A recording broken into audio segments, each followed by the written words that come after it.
All ಎಲ್ಲರಿಗೂ ನಮಸ್ಕಾರ. Welcome back to APG vlogs. So ಇವತ್ತು ನಾನು ಕ್ಯಾಂಟೀನ್ಗೆ ಹೊಂಟಿದ್ದೆ, NCC ಕ್ಯಾಂಟೀನ್ಗೆ. ಸೊ ಡಿಫೆನ್ಸ್ ಪರ್ಸನ್ನಿಗೆ ಎಲ್ಲರಿಗೂ ಈ ಒಂದು ಸೌಲಭ್ಯ ಇರ್ತೈತಿ. ಕ್ಯಾಂಟೀನ್ ಒಳಗೆ ಗ್ರೋಸರಿ ಆಮೇಲೆ ವೈನ್ ಬಾಟಲ್ಸ್ ಎಲ್ಲ ಸಿಗ್ತಿರ್ತಾವೆ. ಸೊ ಹೊರಗಡೆ ಸಿಗೋ ಬೆಲೆಗಿಂತ ಇಲ್ಲಿ ಸ್ವಲ್ಪ ಕಡಿಮೆ ಸಿಗುತ್ತೆ ಅಂತಂದು ಇಲ್ಲಿನ ಒಂದು ಆರ್ಮಿಯವರಿಗೆ ಹೆಲ್ಪ್ ಆಗಲಿ ಅಂತಂದು ಈ ರೀತಿಯಾದ ವ್ಯವಸ್ಥೆ ಮಾಡಿದ್ದಾರೆ.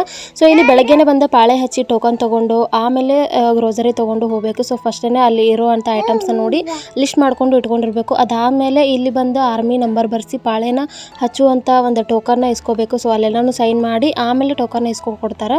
ಸೊ ಅದನ್ನ ಇಸ್ಕೊಂಡು ಬಂದು ಈ ಒಂದು ಲಿಕ್ಕರ್ ಟೋಕನ್, ಒಂದು ಗ್ರೋಸರಿ ಟೋಕನ್ ಅಂತ ಕೊಡ್ತಾರೆ. ಸೊ ನಾನು ಅಕ್ಕ ಬಂದಿದ್ವಿ, ಅಕ್ಕ ಗಾಡಿ ಹೊಡಿತಿದ್ರು. ಸೊ ನಾನು ಅಕ್ಕನ ಕರ್ಕೊಂಡು ಬಂದಿದ್ದೆ, ಸ್ವಲ್ಪ ದೂರ ಆಗ್ತಿತ್ತು ಮನೇಲಿಂತ್ರ. ಸೊ ಅಕ್ಕ ನಾನು ಮಾತಾಡ್ಕೊತ ಸ್ವಲ್ಪ ಟೈಮ್ ಪಾಸ್ ಮಾಡತ್ತಿದ್ವಿ. ಸೊ ಪಾಳೆ ಬರೋದು ಲೇಟ್ ಆಗ್ತಿತ್ತು. ಸೊ ಈ ಕಡೆ ಬಂದು ಅವನ್ನೆಲ್ಲ ಲಿಸ್ಟ್ ಮಾಡಿರ್ತೀವಲ್ಲ ಅವನ್ನೆಲ್ಲ ಅವ್ರಿಗೆ ಹೇಳಿ ಬಿಲ್ ಮಾಡಿಸಿ ಬಿಲ್ ತೊಗೊಂಡ್ಬಂದು ಆಮೇಲೆ ಈ ಕಡೆ ಬಂದು ಗ್ರೋಸರಿನ ತೊಗೋಬೇಕು. ಸೊ ನೋಡ್ತಿರಲ್ಲ ಆಲ್ಮೋಸ್ಟ್ ಖಾಲಿನ ಆಗಿಬಿಟ್ಟಿತ್ತು ಎಲ್ಲನೂ ಸಂತಿ. ಸೊ ಹಾಗಾಗಿ ಒಂದು ಸ್ವಲ್ಪ ಸಿಕ್ಕಂಥ ಐಟಮ್ಸ್ಗಳನ್ನ ಅಷ್ಟೇ ತೊಗೊಂಡು ಆಮೇಲೆ ಸ್ಮಾರ್ಟ್ ಬಜಾರಿಗೆ ಹೋಗಿ ಅಲ್ಲಿನ ಇನ್ನೊಂದು ಸ್ವಲ್ಪ ಐಟಮ್ಸ್ ಬೇಕಾಗಿದ್ದು ಅಲ್ಲಿ ಹೋಗಿ ಇನ್ನಷ್ಟು ಸಂತಿ ಮಾಡಿಕೊಂಡು ನಾನು ಅಕ್ಕ ಒಂದು ಸ್ವಲ್ಪ ಅಡ್ಡಾಡಿ ಎಲ್ಲ ರೇಷನ್ ತೊಗೊಂಡು ಮನೆಗೆ ಬರೋಷ್ಟಿಗೆ ಸಿಕ್ಕಾಬಿಟ್ಟೆ ಟೈಮ್ ಆಗೋಗ್ಬಿಡ್ತು. 11 ಗಂಟೆ. ಬೆಳಗ್ಗೆನ ರೆಡಿಯಾಗಿ ಬರೋಷ್ಟು ನಾಷ್ಟ ಅದೇನು ಮಾಡಿದ್ದಿಲ್ಲ. ಸೊ ನನ್ನ ಮಗನೂ ಹಂಗೆ ಮಲಗಿಸಿ ಬಂದಿದ್ದೆ. ಸೊ ನೋಡ್ರಿ ಆಲ್ಮೋಸ್ಟ್ ಎದ್ದು ನನಗೋಸ್ಕರ ಕಾಯ್ಕೊಂತ ನಿಂತಿದ್ದೆ. ಸೊ ಇವನ್ನ ಕರ್ಕೊಂಡು ಇನ್ನೇ ನಮ್ಮ ಊರಿಗೆ ಹೊರಡ್ಬೇಕು ನಾವು.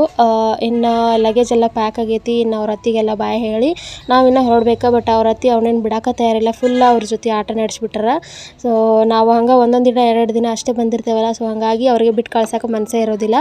ಸೊ ನಮ್ಮನ್ನು ಆಟೋ ತನಕ ಹತ್ತಿರ್ಸೋಕೆ ನಮ್ಮ ಅಂಟಿನೂ ಬಂದ್ರೆ. ಸೊ ನಮ್ಮ ಪೃಥ್ವಿನ ಅವ್ರ ಅತ್ತಿನ ಹೊತ್ಕೊಂಡಾರ. ಸೊ ನಮ್ಮ ಪೃಥ್ವಿನೂ ಅವ್ರ ಅತ್ತಿಗೆ ಎಲ್ಲರಿಗೂ ಬಾಯ್ ಮಾಡಿ ನಾವು ಕೂಡ ಆಟೋಗೋಸ್ಕರ ಕಾಯ್ಕೋತ ನಿಂತೇವೆ. ಇಲ್ಲಿಂದ ಬಸ್ ಸ್ಟ್ಯಾಂಡ್ಗೆ ಹೋಗಿ ಬಸ್ ಸ್ಟ್ಯಾಂಡಿಂದ ಬಸ್ಸಿಗೆ ಹೋಗ್ಬೇಕು.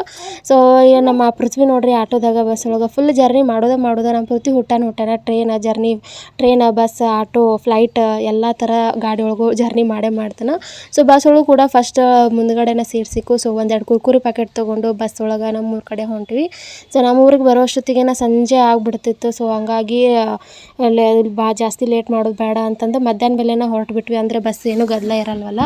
ಸೊ ಹಾಗಾಗಿ ಜಲ್ದಿನ ಹೊರಟ್ವಿ ನಾವು. ಸೊ ಮನೆಗೆ ಬರೋ ಅಷ್ಟೊತ್ತಿಗೆ ಕಟ್ಟಿಗೆ ಖಾಲಿಯಾಗಿದ್ದು, ಕಟ್ಟಿಗೆ ತೊಗೊಂಬಂದಿದ್ರು. ಅವನ್ನೆಲ್ಲನೂ ಹೊಂದಿಸಿಟ್ಟು ಆ ಗುಡ್ ನೈಟ್ ಹಾಕಿದ್ವಿ ನೋಡ್ರಿ. ಸೊ ಸೊಳ್ಳೆ ಎಲ್ಲ ಹೆಂಗೆ ಸತ್ತು ಬಿದ್ದ ಅಂತಂದು ತೋರಿಸಿದೆ ನಿಮಗೆ ಅಷ್ಟೇ. ಸೊ ಇದಿಷ್ಟು ಇವತ್ತಿನ ಒಂದು ಸಿಂಪಲ್ ವ್ಲಾಗ್ ಆಗಿತ್ತು. ಈ ವ್ಲಾಗ್ ಇಷ್ಟ ಆಗೈತೆ ಅಂತ ಅನ್ಕೊತೀನಿ. ಸೊ ನೆಕ್ಸ್ಟ್ ವ್ಲಾಗ್ನ ಸಿಗೋಣ್ರಿ. Thanks for watching. ಬಾಯ್.